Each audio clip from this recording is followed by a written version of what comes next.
아드폰테스 성서 주석 호세아 주석이 되겠습니다. 호세아서는 구약 성서를 세 부분으로 나눌 때 예언서 가운데에서 후기 예언서에 속하고 그 후기 예언서 가운데 첫 번째 책이 이 호세아서가 되겠습니다.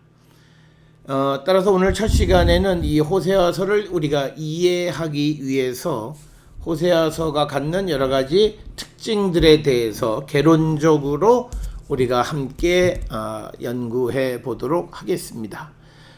이제 호세아서는 우리가 다른 어떤 성경들과 달리 하나님과 이스라엘 간의 관계에 대해서 결혼의 관계로 설명하는 첫 번째 책이 바로 이 호세아서가 되겠고, 호세아서는 정경적으로 보면 소예언서의 첫 번째 책, 그리고 14장 197절로 구성이 되어 있는 책이 바로 이 호세아서가 되겠습니다.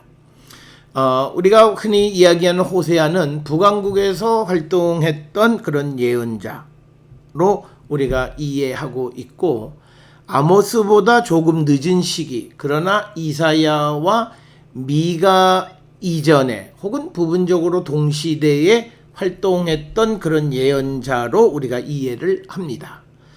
호세아와 아모스서는 동시대에 활동한 예언자로서 유사점도 있지만 그러나 차이점도 있다라고 하는 겁니다. 즉 아모스는 우리가 잘 아는 것처럼 남유다적 관점에서 북이스라엘에 대해서 기록하고 있고, 그 다음에 호세아서는 북이스라엘의 관점에서 이 이스라엘에 대해서 주목하고 있는 그런 내용이 되겠습니다. 우리가 이 호세아서를 이해할 때 뿐만 아니라 우리가 예언서를 이해할 때 우리는 반드시 그 예언자와 그 예언자의 활동을 기록한 책을 구별할 줄 알아야 된다라고 하는 거죠. 즉 이 말은 예언서와 예언자를 구별할 줄 알아야 된다라고 하는 겁니다. 이거를 이제 호세아서에 적용하면 예언자 호세아가 활동했던 시대는 주로 8세기 중엽의 북이스라엘에서 활동을 했습니다. 그러나 그의 활동을 기록하고 있는 호세아서가 언제 어디서 기록되어 있느냐, 이건 또 다른 문제다라고 하는 겁니다. 따라서 우리가 예언서와 예언자를 구별해서 우리가 생각할 줄 알아야 된다라고 하는 겁니다. 우리가 보통 이 호세아서에 대해서, 호세아서는 이 북왕국에서 호세아는 북왕국에서 활동했고, 호세아서의 첫 번째 그 자료는 북왕국에서 기록됐지만 남유다 왕국이 멸망한 후에 그것이 최종 오늘 우리가 가지고 있는 책으로 편집되었다, 이렇게 주장을 합니다. 즉 북왕국에서 기록되었지만 남유다 왕국이 멸망한 후에 편집되었다. 그래서 초기 기록과 마지막 편집 사이에 간극이 있다라고 하는 것을 우리가 이해하셔야 됩니다. 호세아가 북왕국에서 활동하였지만 호세아서에는 유다에 관한 내용도 많이 들어있다라고 하는 겁니다. 호세아 1장 7절에 보면 이렇게 기록되어 있어요. 그러나 내가 유다 족속을 긍휼히 여겨 그들의 하나님 여호와로 구원하겠고 활과 칼이나 전쟁이나 말과 마병으로 구원하지 아니하시리라. 이렇게 해서 호세아 1장 7절은 남쪽 유다에 대한 언급이 기록이 되어져 있고요. 그 다음에 이제 호세아 또 1장 11절에도 보면 이에 유다 자손과 이스라엘 자손이 함께 모여 한 우두머리를 세우고 그 땅에서부터 올라오리니 이스라엘의 날이 클 것임이라. 그래서 여기에서도 유다와 이스라엘 모두에 대해서 언급하고 있다라고 하는 겁니다.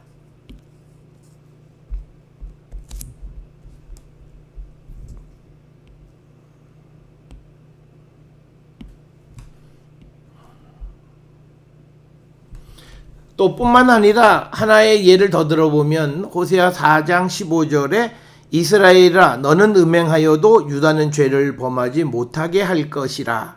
너희는 길갈로 가지 말며 벳 아웬으로 올라가지 말며 여호와의 사심을 두고 맹세하지 말지어다. 여기에서도 유다에 대해서 언급하고 있다라고 하는 것. 이런 것들을 통해서 호세아서가 북왕국 이스라엘에서 활동하기는 했지만 유다에 관계되어지는 내용도 포함하고 있다라고 하는 거고요.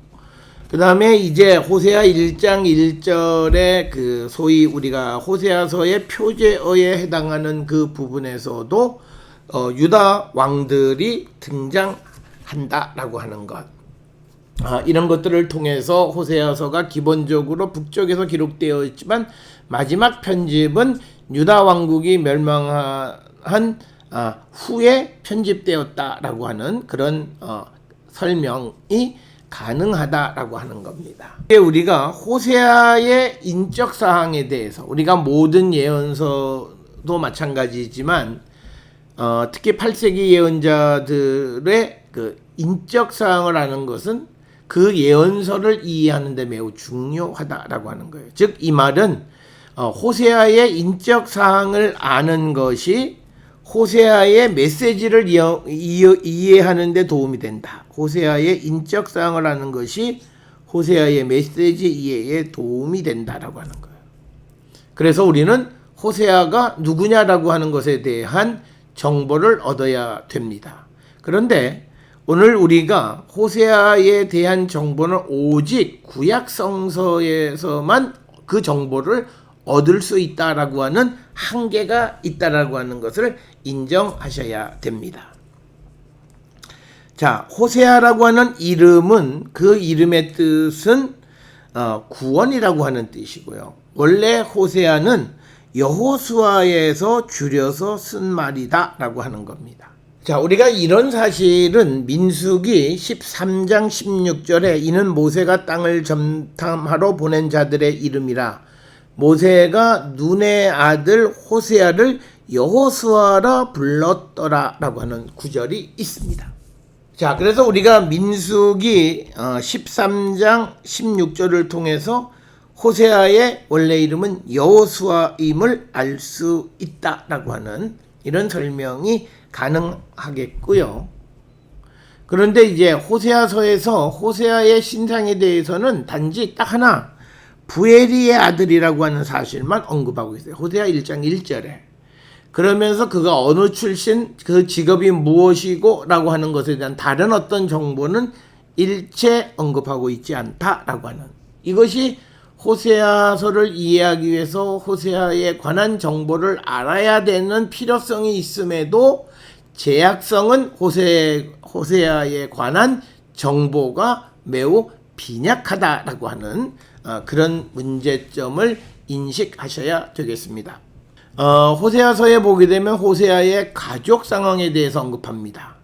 먼저 아내는 고멜이고 세 아들이 이스르엘, 그 다음에 루하마, 암미, 이 세 사람이라고 이렇게 기록이 되어져 있습니다. 호세아 1장 2절에 보게 되면 음란한 여인 고멜이라고 되어 있어요. 그래서 이 말은 볼프라고 하는 학자의 주장에 의하면 실제로 고멜의 삶이 음란했다기보다는 이스라엘 백성이 가나안 종교에 빠져 있는 상황에 대하여 이스라엘 여자의 음란으로 비유하여 표현한 것이다 라고 하는 것이 우리가 잘 아는 볼프의 주장이다 라고 하는 겁니다. 뿐만 아니라 호세아의 두 아들의 이름에 대해서도 특히 루하마나 암미라고 하는 이름을 준 것을 통해서 보면 이것은 호세아의 실제적인 가족이라기보다는 이스라엘의 배교와 이에 대한 하나님의 심판을 은유적으로 표현하기 위해서 사용된 것이다 라고 이해할 수 있다라고 하는 거죠. 그 이유는 어느 부모도 자신의 자녀에게 부정적 이름을 지어주지 않기 때문이다 라고 하는 겁니다. 따라서 호세아서 나중에 우리가 보겠습니다만 1장부터 3장까지는 이거는 상징적인 메시지를 전달하는 거죠. 즉 4장부터 14장에 등장하는 이스라엘의 배교에 대한 어떤 전체적인 프레임, 어떤 전체적인 어떤 그 그림을 보여주는 것이 1장부터 3장의 호세아 가족에 관한 이야기다라고 하는 것이 되겠습니다. 자, 두 번째 우리가 생각해 볼 주제는 호세아가 활동한 그 시기가 언제인가라고 하는 겁니다. 우리가 이 호세아 활동의 시기를 이해하려면 호세아서 1장 1절에 기록되어 있는 유다 왕들의 이름을 통해서 우리가 대충 추정을 할 수 있는데 대략 호세아의 활동 연대는 753년에서 716년입니다. 그런데 북왕국이 721년에 망해요. 그래서 실제로 호세아가 활동한 시기는 753년에서 721년으로 계산하는 것이 맞다. 이렇게 우리가 주장할 수 있고 호세아 예언의 시작은 주로 북쪽의 여로보암 2세, 즉 여로보암 2세는 787년에서 747년 사이에 왕이 됐던 사람이니까. 그래서 여로보암 2세의 통치 말년부터 호세아의 활동이 시작됐다라고 하는 것이고요. 이 말의 의미는 호세아가 활동하던 북왕국은 매우 정치적으로 어수선했던 시기다라고 하는 그런 설명이 가능합니다. 우리가 잘 알다시피 북왕국이 여로보암 2세 때는 어느 정도 번영을 누렸지만 그러나 그 뒤를 잇는 4명의 왕은 암살되어짐으로 그리고 마지막 722년에 북쪽 이스라엘이 멸망한 것을 통해서 보게 되면 호세아 시대의 이스라엘의 정치적 상황은 매우 혼란한 상황이었다라고 하는 것을 우리가 어느 정도 추정할 수 있습니다. 특별히 호세아 1장 4절에 내가 이스라엘의 피를 예후의 집에 갚으며 이스라엘 족속의 나라를 패할 것임이니라. 즉 예후 왕조의 멸망에 관한 예언이 등장한다든지 또 호세아 3장 4절에 이스라엘 자손들이 많은 날 동안 왕도 없고 지도자도 없고 제사도 없고 주상도 없고 에봇도 없고 드라빔도 없이 지내다가 라고 하는 이런 예언을 통해서 보면 당시 이스라엘의 정치적 상황이 매우 어려웠다라고 하는 것을 암시하는 것입니다. 따라서 볼프는 예후 왕조의 재앙이 시작된 때인 주전 752년경부터 호세아의 예언이 시작되었을 것이다. 이렇게 주장을 합니다. 그 외에도 호세아서에는 역사적 정황을 암시하는 많은 구절이 있습니다. 호세아 5장 8절에서 11절, 호세아 5장 8절에 보면 너희가 기브아에서 뿔나팔을 불며 라마에서 나팔을 불며 벳 아웬에서 외치기를 베냐민아 내 뒤를 쫓는다 할지어다 해서 11절까지의 상황은 시리아 에브라임 전쟁을 배경으로 한 것이다. 이렇게 주장을 합니다. 또 호세아 5장 13절이나 7장 8절에서 12절은 주전 733년에 아시리아 제국의 디글랏빌레셋 3세가 이스라엘을 공격한 것을 배경으로 하고 있다. 즉 이 말은 뭐냐면 호세아 5장은 시리아 에브라임 전쟁, 호세아 5장 13절, 7장 8절에서 12절은 주전 733년에 디글랏빌레셋 3세의 공격을 배경으로 한 것, 또 호세아 7장 11절에서는 이집트와 시리아 사이에서 이스라엘이 겪는 정치적 동요에 대해서 기록하고 있고 또 호세아 8장 7절, 8절은 이스라엘의 마지막 왕인 호세아가 아시리아 제국에 조공을 바치는 것을 기록하고 있다. 그래서 많은 내용들이 정치적 상황을 배경으로 하고 있는 구절들이 있다라고 하는 것이고요. 그리고 더 나가서 호세아 10장 14절에 등장하는 살만이라고 하는 왕에 대해서 아스투라고 하는 학자는 이 살만이 그 살마누라고 하는 그 왕일 가능성이 있다라고 하는 것과 또 하나는 살마네셀이라고 주장하는 그런 가능성 두 가지가 있다. 하나는 아시리아 왕인 살마네셀, 하나는 모압 왕의 왕인 살라마누일 것이다. 둘 중에 하나다라고 하는 거죠. 또 호세아 9장 3절이나 11장 5절이나 12장 2절은 열왕기하 17장 4절에 기록되어 있는 것과 같이 호세아가 이집트의 소왕에게 사신을 보낸 것을 나타내고 있다. 이렇게 추정할 수 있습니다. 자, 그래서 이상의 기록을 통해서 호세아가 예언은 여로보암 2세의 말, 통치 말기부터 시작해서 북왕국이 멸망하기 직전까지는 약 대략 한 30여 년, 722년까지 통치했다라고 하는 것을 우리가 어느 정도 알 수 있습니다. 따라서 우리가 표를 보게 되면 호세아는 750에서 721년 사이에 활동했던 사람이고, 이 당시에 유다의 왕은, 이 당시 유다 왕은 아사랴, 요담, 아하스, 그 다음에 727년이니까 히스기야. 이렇게 우리가 되어지고, 그 다음에 이스라엘에서는 여로보암, 스가랴, 살룸, 무나헴, 부가히야, 그 다음에 베가, 그 다음에 호세아 정도, 이렇게 우리가 둘에서 7명 정도로 우리가 추정할 수 있다라고 하는 겁니다. 자, 그 다음에 이제 호세아가 어디서 활동을 했느냐라고 하는 겁니다. 호세아가 어디서 활동을 했다라고 하는 직접적 언급은 없지만, 호세아서에 나타나는 많은 지명들이 북왕국에 속해 있다는 점과 남유다의 예루살렘에 대한 언급이 없기 때문에 호세아가 북왕국에서 활동했다고 추정하는 거죠. 뿐만 아니라 호세아서에서는 많은 북왕국 지명이 등장해요. 하나는 우리가 잘 아는 것처럼 사마리아가 등장합니다. 사마리아는 여기에 위치해 있습니다. 그 다음에 이제 베델이 등장합니다. 베델은 여기에 등장합니다.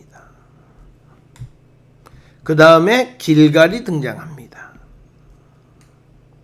길갈은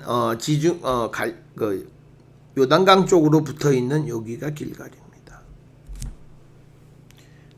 그 다음에 이제 정확하게 어딘지 모르지만 아골 골짜기 요단강의 아담, 요단강의 아담은 요단강물이 멈춰섰던 요 근처입니다. 요게 야복강이에요.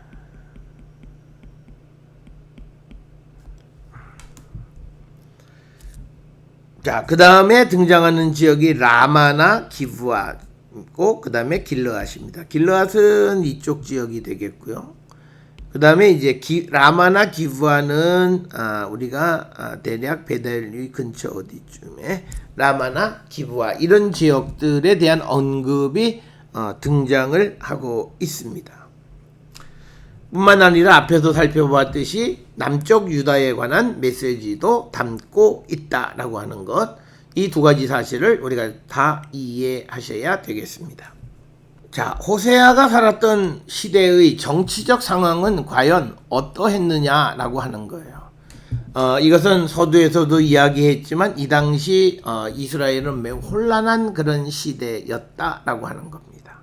여로보암 2세 때는 이 시대의 특징은 뭐냐면 영토 확장의 시기입니다. 그래서 땅을 많이 넓히는 그런 특성이 있다라고 하는 거죠. 이 당시에 유다는 우시야, 아사랴, 요담, 아하스, 히스기야 통치 시대입니다. 자, 우리가 호세아서에서 갖는 특징은 뭐냐면, 호세아서는 이스라엘의 국내 정세나 국제 정세에 대해서 기록하고 있는데, 국제 정세 속에서 이스라엘이 부적절하게 대응하는 것을 지적합니다. 첫 번째, 호세아는 국제 정세 속에서 이스라엘의 부적절한 그 대응을 지적하는 거고, 두 번째는 이스라엘의 정치적인 불안정을 우리가 추정해 볼 수 있습니다. 자, 그러면 이제 종교적 상황은 어떤 거냐라고 하는 거예요. 호세아가 활동했던 그 북왕국의 종교적 상황, 이거는 주전 8세기의 일반적인 종교적 상황과 마찬가지로 호세아가 활동하던 시대 바알 종교가 번성하던 시대이다라고 하는 거죠. 그래서 다른 남편에게로 가라라고 하는 것은 이스라엘이 바알 신을 섬기는 것에 대한 하나의 은유적 표현이다라고 하는 거죠. 그거는 우리가 히브리어의 바알이라고 하는 단어는 이게 바알 신도 있고 남편이라는 뜻도 있어요. 그러니까 듀얼 미닝이에요. 두 가지 의미예요. 바알이란 말이. 그래서 바알에게 가는 것을 다른 남편을 찾아가는 것으로 비유적으로 설명하고 있다라고 하는 거죠. 호세아서에 등장하는 바알 종교에 대한 언급은 뭐냐면 길갈에서의 음행이라고 하는 표현, 금송아지에 대한 언급, 그리고 주상에 대한 언급, 이런 거예요. 주전 8세기에 그 바알 종교가 번성했다라고 하는 것은 고고학 발굴의 결과 나타난 많은 아스라상을 통해서도 알 수 있다라고 하는 겁니다. 자, 호세아서는 북쪽 이스라엘 히브리어로 기록이 되어 있습니다. 그래서 이 북쪽 이스라엘 히브리어는 아람어와 밀접한 관련이 있다. 그래서 히브리어 방언, 즉 이스라엘 히브리어, 이스라엘리안 히브루라고 하는 것로 기록이 되어서 호세아서의 85개의 단어가 아람어의 영향을 받은 그런 단어들로 기록이 되어져 있다라고 하는 거고, 그래서 이 북쪽 언어로 기록이 되어 있다라고 하는 겁니다. 호세아서의 특징은요, 1장부터 3장은 전기, 4장부터 14장은 예언입니다. 특히 전기 부분은 매우 짜임새가 있는 그런 이야기는 아니고요. 그냥 누구에 관한 이야기다라고 하는 거. 그리고 호세아 4장부터 14장에 기록된 예언 말씀들은 주로 이스라엘이 여호와를 버리고 바알 종교에 빠졌다라고 하는 그런 주제의 말씀을 지속적으로 하고 있는 것을 볼 수 있습니다. 그런데 이 호세아서 가운데에서 특별히 예언자가 하나님의 이름을 1인칭으로 사용하는 부분이 있다라고 하는 거예요. 이거는 호세아가 그러니까 여호와의 대언자 역할을 한다, 이렇게 우리가 추정할 수가 있고요. 또 하나 그 특징은 여호와가 3인칭으로 등장하는 예언자의 선포 부분이 있다라고 하는 거예요. 여기에는 논쟁의 형식을 띠고 있다라고 하는, 그래서 크게 여호와가 3인칭으로 등장하는 부분도 있고 1인칭으로 등장하는 부분도 있다라고 하는 거죠. 그래서 우리가 보통 예언서들은 다 마찬가지인데 예언서는 포이츄리, 운문과 산문으로 기록되어 있습니다. 운문의 기법은 은유, 직유, 이런 표현들을 많이 사용합니다. 그래서 우리가 잘 아는 것처럼 하나님을 남편, 아버지, 의사, 사냥꾼으로 표현한다든지, 하나님에 대한 직유적 표현은 하나님을 사자, 표범, 암콤으로 표시한 겁니다. 호세아서에는 동의적 평행법이 많이 사용이 되어지고 있고, 호세아서의 서랍 부분은 바이컬론 2개의 구로 구성되어 있지만 시작하고 끝은 트라이콜라 3개의 구로 구성되어져 있다. 그리고 호세아서는 대꾸법을 사용함으로써 반복하고, 또 두운법, 그리고 모음, 앞운, 이런 다양한 방식들을 사용하고 있다라고 하는 겁니다. 호세아서의 구조와 내용은 크게 두 부분으로 나누죠. 1장에서 3장, 즉 전기 부분과 4장부터 14장의 예언 부분으로 나뉠 수가 있다라고 하는 겁니다. 그래서 호세아 1장에서 3장 부분은 전기인데 주로 자전적 전기로 구성이 되어 있다라고 하는 거예요. 자전 오토바이오그래피로 구성이 되어 있다라고 하는 겁니다. 그래서 여기서 보여주는 것은 이스라엘 종교의 타락을 은유적으로 표현하고 있다. 그 다음에 이제 4장부터 14장은 이 예언인데 4장부터 9장은 이스라엘의 죄에 대해서 10장에서 14장은 이스라엘의 죄의 역사와 하나님의 사랑에 대해서 기록하고 있다라고 하는 겁니다. 그래서 각 장별로 어떤 그 주제를 한번 이렇게 뽑아봤습니다.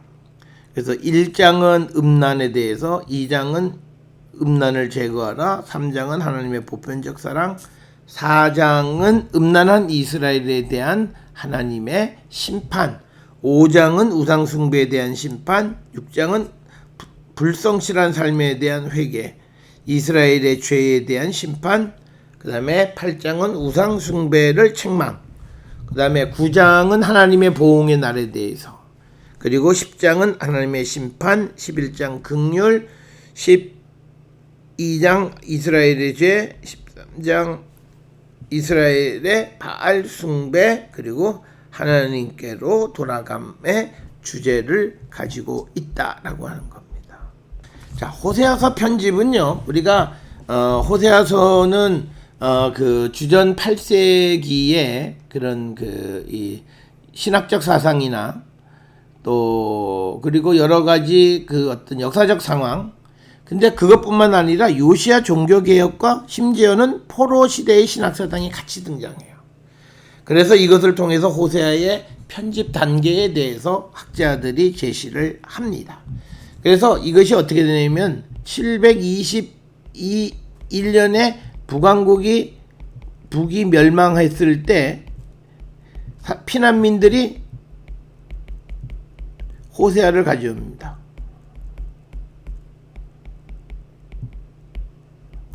이것이 722년 북왕국이 아시리아에 의해서 멸망으로 남쪽으로 피난 오면서 북왕국의 피난민들이 가지고 온 것이다. 이렇게 이야기합니다. 그래서 722년 1년에 가져온 것이 640년부터 622년 1년까지 요시야 시대 때에 609년이죠. 609년.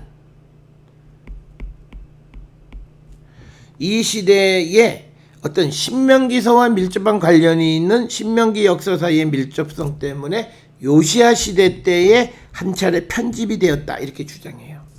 요것이 요시야 시대. 그래서 특별히 신명기가 강조하는 여호와 한 분 하나님만을 예배하라, 혹은 이스라엘 선택 사상, 뭐 이런 것들에 대해서 언급하고 있고, 또 하나님이 이스라엘에 대한 계약적 사랑과 백성들의 사랑으로 보답하실 것이다. 이런 것, 또 여호와의 율법을 순종하는 것, 또 우상 숭배에 대한 비판, 그리고 회개와 하나님께로 돌아갈 것에 대한 요청, 이런 것 등을 통해서 신명기 때 한번 편집이 되었다가, 그 다음에 이제 실질적인 것은 포로기에 편집됐다. 자, 그래서 우리가 호세아는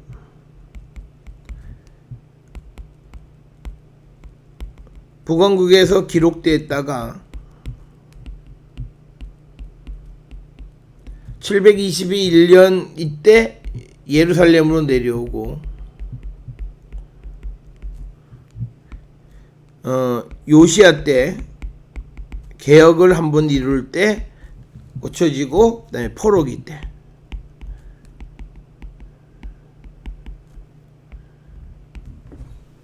이런 역사 이해를 가지고 있다라고 하는 겁니다. 특별히 이런 포로 시대에 대한 것은 민족이 여호와를 찾을 것이다라고 하는, 열방이 여호와께로 올 것이다라고 하는 이런 메시지를 통해서이다.